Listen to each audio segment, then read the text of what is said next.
evening, my fellow Exorcists, and welcome to the Lair of the Film Exorcist. Tonight, Gold Squadron will be reviewing Star Wars The Bad Batch, Episode 14, War Mantle. After receiving a mysterious distress call, the Batch tracks it to a secret facility. Gold Squadron calling in, Gold Leader. Gold 2 standing by.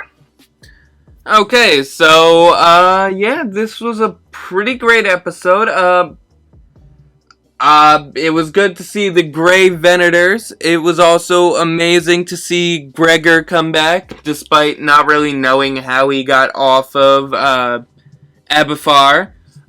We also get to notice, I also noticed that he's, starting to become a lot more jittery during this episode, due to the explosion that almost killed him in the Clone Wars arc, and it was really good to see the Ralph McQuarries concept art armor being used as kind of a transition between the Clone Trooper armor and the new TK Stormtrooper armor. So, yeah. Pretty great. Seeing that really took me by surprise. I had to go back a couple of times to realize that was actually the Ralph McQuarries armor. It's a real nice nod from Dave Filoni. Yep, and it took me a while to figure out about the Grey Venators, which you mentioned to me at 350 in the episode. But also, I'm kind of sad that we don't get to see the one ship that the Empire used the most during both Legends and Canon before any of the other ships were made, and that was the Acclamator, which was used to phase out the Venator class, which was the mainstay symbol of the Galactic Republic. Yeah, maybe we'll see it in the next episode or two. I just really hope that we get to see. I'll even take the Victory 1 class Star Destroyer. It would just be really cool to see that. It would be, but also you gotta keep in mind it would be way too soon. They don't have that missile technology yet. Yeah, but even if, say, Sid sends them on a job and they come across the plans or something for the Victory class, I just think that would be pretty sick. Well, then again, we also gotta... foreshadowing for season 2. You gotta keep in mind, Sid's probably pretty fucking pissed off at Hunter right now because they had a mission, they went off that mission to go save Gregor, and, now Hunter is in captivity, being watched over by Crosshair, and, you know what? The whole ending kind of reminded me a bit of, Gregor's almost death experience during his episode, where Gregor tells the D Squad or Droid Squad and their commander to leave him there. He'll find his way back, and this is as he's being blown up and destroying all the droids in the facility. And now we've got Hunter telling his team to leave him. He'll find a way to get back to them. I mean, he is the Star Wars version of Rambo. Yeah, I know, but it just seems like Filoni's really trying to make us know that Hunter is Rambo in Star Wars. I feel like he's just like, yeah, Hunter is Rambo, he's no one else. Deal with it. Well, can you blame him? Hunter's pretty fucking awesome. Oh, yeah. But no, I'm predicting at least in the next episode, maybe the finale, we'll see Hunter and Crosshair duke it out in a fist fight or just an interrogation. Yeah, it's kind of unclear to predict how the season's going to end at this point with season 14. I mean, with episode 14, it's kind of unclear how it might end by now. Well, I mean, it has been heavily predicted that Crosshair is going to bring, he's going to bring Hunter back to Camino, back to Admiral Rampart, and the Bad Batch is going to end up starting the revolution, or the Clone Rebellion, which I'm thinking it's going to be in a similar style to what they did for Rebels during the finale, where it's going to be Rex, if possible, Gregor, the Bad Batch, and any of their allies that will maybe break out Hauser, and they'll go after Camino.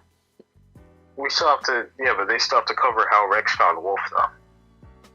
That's true, but I'm pretty sure they might either save that. I mean, he was in hiding when we last saw him, so maybe during that episode, we were witnessing technically the rescue of Wolf. Oh, you mean when Rex said he was tied up? Yeah.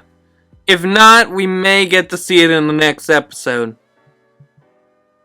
Yeah, it would also be cool to see Rex doing what he does best and going after Hunter and going after Wolf. You know, we already have an episode that very lightly features the Bad Batch, so maybe we might get that. And the only time we see the Bad Batch is when Rex is making the transmission.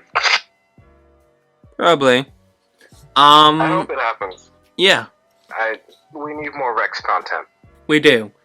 But I'm also kind of worried for Lama Su. I mean, I'm pretty sure it's kind of confirmed that he's up on the chopping block for the next execution. He was left with two... No, Lama Su. Oh, Lama Su. Because they left us watching him being guarded by two original commando, not commando, the Hunter Crosshair's squad. They had him watched over by Crosshair's squad, and so they could either imprison him or just do a big execution. And we definitely know that Namaste is Namaste is in good hands right now. She's gonna be forced to become one of the Imperial scientists, especially if she wants to live. That will be interesting to see. I mean, hey, for all we know, that might be how Clone Rebellion starts. She makes a small alteration to the clone's DNA. There's no more inhibitor chips, or maybe there are inhibitor chips, but they only respond to her orders. Or maybe there is a secret order that we don't know about yet. Yeah, like how we found out about Order 151 in the Darth Vader comics. Which one was that again? Remember that? Order 151 was, I think it was directed by Palpatine again, like Order 66, but this time it was for all clone troopers to attack and kill Darth Vader. Oh. And only Vader. Yeah. Interesting.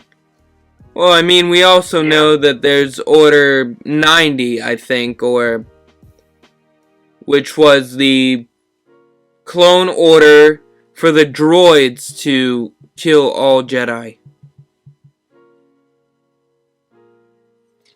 Wait, so the clones could order the droids to kill the Jedi? Or no, there was Hold on.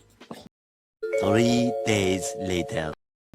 There was Order 4, which, in the event of Supreme Commander or Chancellor being incapacitated, overall command shall fall to the Vice Chair of the Senate until a successor is appointed or alternative authority identified as outlined in Section 6, 4 Order 5 is in the event of Chancellor being declared unfit to issue orders as defined in Section 6, the Chief of Defense Staff shall assume command and form a strategic cell of senior officers until a successor is appointed. 37 was capture a single wanted individual through the mass arrest and threatened execution of civilian population. 65 was either a majority in the Senate declaring the Supreme Chancellor to be unfit, or the Security Council declaring him or her to be unfit to issue orders. An authenticated order being received. Pretty much that's the one that kills Palpatine. Then there's Order 66, which was to kill the Jedi. And here's Order 151. So yeah, to Galaxy's develop the new contingency. Eliminate him should. Yeah, that's to kill Vader. Oh wait, no, it's Order 99, which is although technically not part of the contingency orders for the Galactic Republic due to it being used exclusively with the Separatists, a similar named order called Order 99 existed among its forces, which made the droids move to the opposing side. The order was developed as a test for the later Order 66 for the clone troopers to use against the Jedi. So pretty much they would move over to the Republic to kill the Jedi. What are your thoughts on the Bad Batch still using stun blast instead of just killing them? Because like at this point they know that they're not clone troopers anymore, so just kill them. True, but how would that work? I mean, what do you mean? How they just that would be stupid because half the clone troopers are training the Stormtroopers. No, I'm saying why don't they just kill the Stormtroopers? Why don't they just do that? Like at this point, they know who's who. Because they're still under they're still under the control of Order 66. That's why. If they're still under the control of the Empire, then they can't kill the future clone troopers. I mean, the future Stormtroopers. It's all complicated shit. Hopefully they change it in the next episode. I'm tired of seeing Stun Blast. Well, I mean, you didn't see a Stun Blast in the last episode. I think we watched Gregor kill the Stormtroopers during this episode. Plus, we also watched one of the clone commandos get thrown off a cliff, proving that Clone Force 99 is a whole lot better than the clone commandos. Oh yeah. You also gotta love how Gregor calls them defective clones right away as soon as he hears Clone Force 99. Like it's a well-known fact. I think at this point it is. It's also cool to see how well Commando armor holds up to Stun Blast. Like it took 5 Stun Blasts to knock Scorch out. Actually, no, that wasn't cool. Scorch. Scorch was one of the commandos that was on the LAT, the LAT, that captured Hunter. I thought Scorch was the yellow one. Yeah, no? That was Scorch when he was when they were running across the platform, and he jumped onto the moving elevator. That was Scorch. The elevator, and then he shot Gregor twice. Are you sure about that? I'm like 90% positive. Yeah. Scorch engaged Gregor and his liberators and pursued them, wounding Gregor and overpowering tech before being incapacitated by a flurry of stun blasts by the remaining rogue commandos. He later regained consciousness and joined the Imperial troops on an LAAT gunship to apprehend the Bad Batch leader, Hunter, taking him into Imperial custody.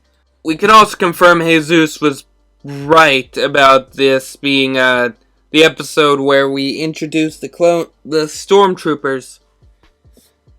And it's perfectly played out by the Bad Batch by knocking one of the Stormtroopers' helmets off and just saying, "That's not a clone trooper. That's no, they're conscripted. They're not conscripted clones like us. They're coming from all over the galaxy to join us and to replace us. Or they are replacements." So, let's just recap. Kaminoans are pretty much being imprisoned right now. Hunter's captured by, and in custody of Crosshair. The Stormtroopers are being trained by clone commandos now in that secret facility on Darwin. And, I'm pretty sure right now Omega is in charge of the Bad Batch, because she is the only strategist there. Yeah, that's gonna be really interesting. Especially since she's got more emotions than the rest of the clones.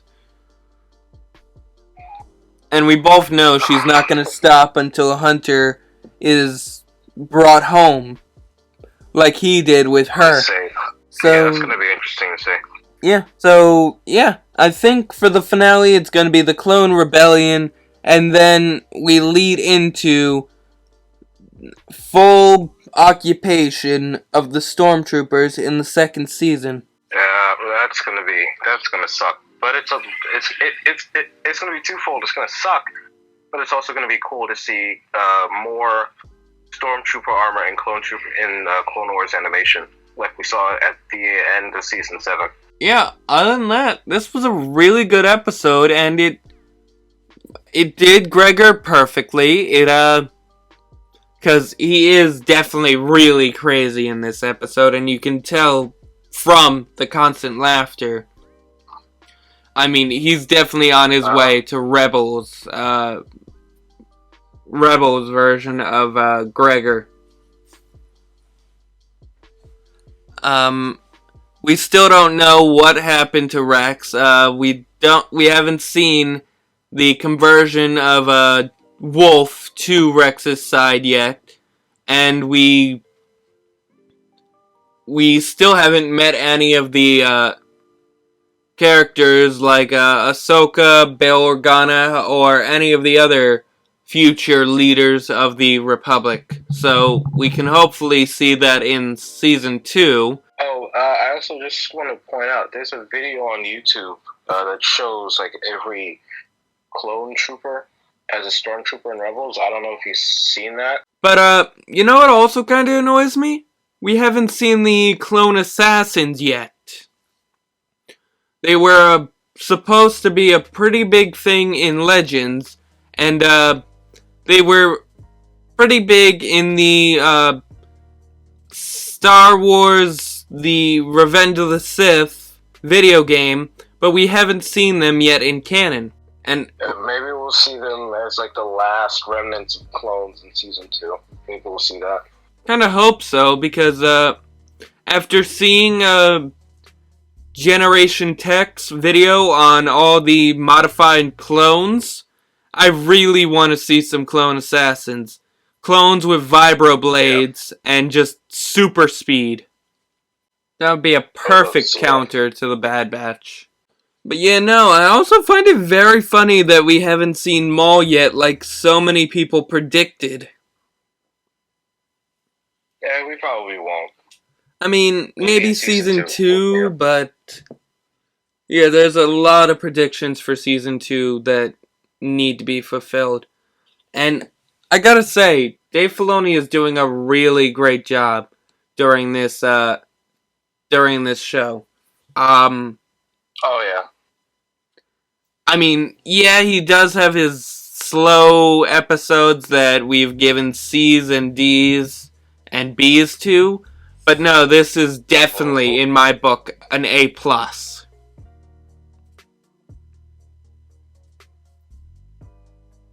Yeah, I agree. I give this episode an A+. It sets up a lot of things. It sets up the Clone Rebellion pretty well. It also sets up like the foreshadowing of like the official end of Clone Troopers, since now we see the TK Troopers in the traditional Ralph McQuarrie armor. Yep. Let me see. Now we definitely have to see the Stormtroopers go up against the Clone Troopers. That is a must in this season. Yeah, I would love to see it in the way that Lotra Films did it. I don't know if you've seen it, but they kind of they did their own version of a Clone Rebellion, and it was really good. And I think Filoni might try and take something off of that. I hope it happens. Hopefully, if not, like we discussed during our early episodes, I'm hoping something similar to the Battle of Kamino, where it was a Clone Rebellion. The only problem with that is we wouldn't have Boba Fett during this Clone Rebellion because he's still pretty young. I give this episode a solid A+. And if you haven't, go on YouTube, look up Lotra Films Brothers. You'll see what I'm talking about, and that's kind of how I hope the Clone Rebellion plays out in the Bad Batch. Right. So yeah, I think we've covered everything. There's not really much else to talk about, so guess we're gonna end the video. Have a great night. May the Force be with you always. And any final words, Chris? I'm really looking forward to the end of the season. That's it. So am I. This finale is gonna be really good, and it's gonna get me hyped for the second season, definitely, no doubt.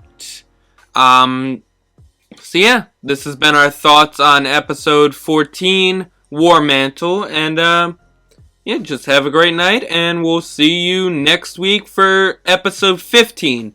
We have 2 episodes left, ladies and gentlemen. Dave Filoni, make them the best. Now, good night, ladies and gentlemen.